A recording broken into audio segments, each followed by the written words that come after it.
right click, we can start changing the properties on here. It actually gives you like SQL access, so you can start building up what counters you want to have in here. So it's got a wizard when you're creating new ones. So if we want to add a sensor, we give it a name, what do we want it to be? We want it to be a counter of something. What do we want to do? Let's have a look at all the number of clients, number of drives, number of pending commands, running processes, all that kind of stuff we can have in there. We can set an alarm action, we can have it play a sound, flash the screen, do something like that. And then when we double click on it, what do we want to actually view? If I'm looking at offline PCs and I double click on it, what do I want to see? I can go in here and I can look at it's in here somewhere, statuses, offline computers, so I can have that pop up when I double click on it. So very configurable by way of what you can view in there, what you can view in your dashboard. Again, same idea, you can have loads of stuff in there. And that's all controlled, for the most part, from what you have in here by way of internal remote monitors. So if I want to do anything beyond that, I can take ticket.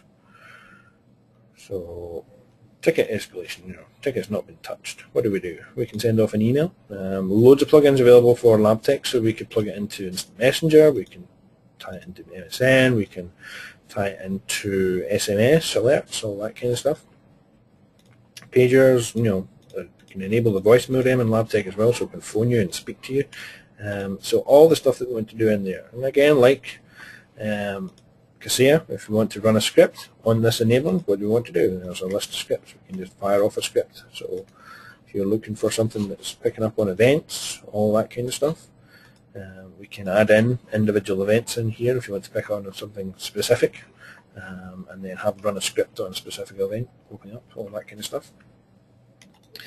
The remote monitors is going into the kind of performance side of stuff.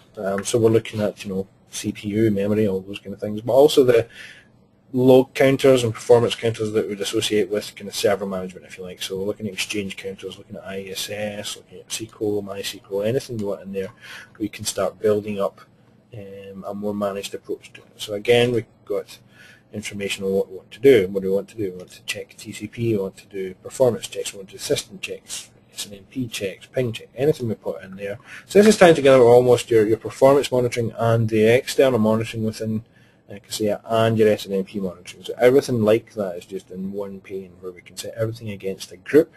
We can start tying it down and limiting it to particular machine types. So all Windows servers or particular Windows versions, or anything that's enabled as a print server, anything that's enabled as an ISS server, all those kind of things we can have just in one managed service group. And then as long as we make a machine a member of this group, you know that it's going to have the right settings against it. Okay, so a lot of depth in there. We'll probably do quite a few webinars on configuring your internal monitors and your remote monitors, and how you create your own, how you can create ones on the fly from an individual client and then apply it back to the groups, all those kind of things. But for just now, this is tying in your functionality from Kaseya to the Labtech functions. Going into the hotfixes now. So this is again at a group level, and we're looking at Microsoft patching effectively. This is tying into your patch policies within Kaseya. So if you were in there and took all your critical patches and approved them or denied them, all those kind of things, you get a very similar setup in here. So we've got the individual patch there. We can have a look at what it does. We can approve it. We can deny it. So we've got these ones are set to install. We can look at these important ones here. We can start filtering through, by OS, by category, by whether they're approved already or not, anything like that. And we just right-click approve, right-click deny, all those kind of things. We can download the actual patch file to our own machine, have a look at it. We can open the KB article in Microsoft's update catalog and have a look at it. We can remove the patch. We can force and install the patch now. All those kind of things we can do. You can shift-click and select as many as you want, all that kind of stuff. So again, a global approach to that kind of stuff, similar in the way it manages it to Kaseya. Actually, Kaseya might even have a better interface for this, although a bit more complex, if you like. This is a straightforward list of patches which you can filter through We can set up alerts for new patch installs and all that kind of stuff, new patches available by group. We can also set up the automated side of stuff as well. So if a new critical patch comes online, we can have it automatically made approved, and we can do that just by batch job within the system. So again, something for a different webinar probably, but for the idea of patch management, we can do it again at a group level, by an individual level on the machine, or we can tie together several different groups by way of exchange.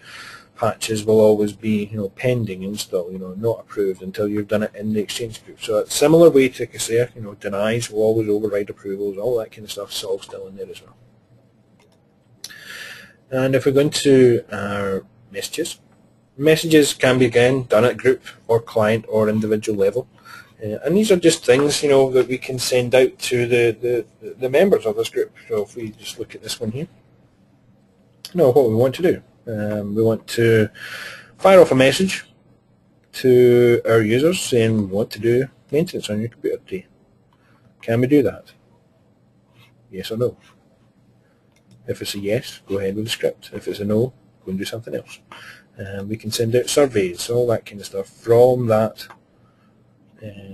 interface. So if we want to start harvesting user information to then upload to the Labtech system, we can start, what's your first name, last name, email address, work number, cell number, tell they're American. So loads of stuff in there where we can start using messages that are popped up by the agent to gather a lot of information as well. And at that level, that's our management of the groups. As I say, we can have parent and child groups. We drag and drop all the stuff from there. We can tie it into particular agent types or agent roles by way of exchange, IIS, all those kind of stuff. So that's managing at a far more automated level. So in a nutshell, you want to be in a position where you bring a new client on board, you install the agents on there, and you drag and drop them to whatever service they sign up with. And all the automation on top of that for Exchange and SQL and IIS is all handled as well automatically without you having to effectively drag and drop loads of machines or reassign settings to loads of machines. So from there, we're looking at the kind of micromanagement, if you like, of machines by way of what monitoring do I want to put on the machine, what individual ones can I have on there. This machine here is a member of the managed services group. If I go into monitors, it's only got a handful of stuff on there. Now this is stuff that I've taken on this machine and made an individual monitor for it. So I've looked at the machine and thought, actually, I want to add an individual monitor for that service on that one machine. I want to run an individual script on that machine. So we can do it at an individual level as well. So here we've got stuff that we're applying to the machine by way of, putting the shadow protector on there, or LT backer is installed, and an individual monitors for that service as well. They've been enabled on that machine. They're not done at a group level, they're done at an individual level. None of the stuff we do at a group level will be shown on here because we want to see what is just individually applied to this machine so that we can control it a lot better. Okay. And a lot of the stuff in here probably doesn't really have an equivalent in Kaseya. Some of the stuff you'd maybe see in the remote control tab by way of processes and services, things like that. But you wouldn't have the same level of control. So we have the agents checking every 5 minutes. They get the nudge from the master. They go into fast talk mode when you bring up this window. So you can start chatting with the user, all that kind of stuff. Probably from there, the best thing we can look at is the ticketing tab. So we've got loads of ticketing in here. By way of configuration, by way of customization, all that kind of stuff. If we want to create a ticket as an administrator, we can do that on the fly. If you want to create a ticket as a user, they just go in, create service ticket, and it says who's it from. We can attach an importance to it. We can give them a quick subject. We can give them a quick description. If I'm looking at the problem just now, I can see attach screenshot, minimizes the ticket, brings it back up with the screenshot attached to it. So that's applied in there. We just send that in. That applies come into new tickets. So let's start messing it about. Okay, so we have our ticket. So we've got all the information we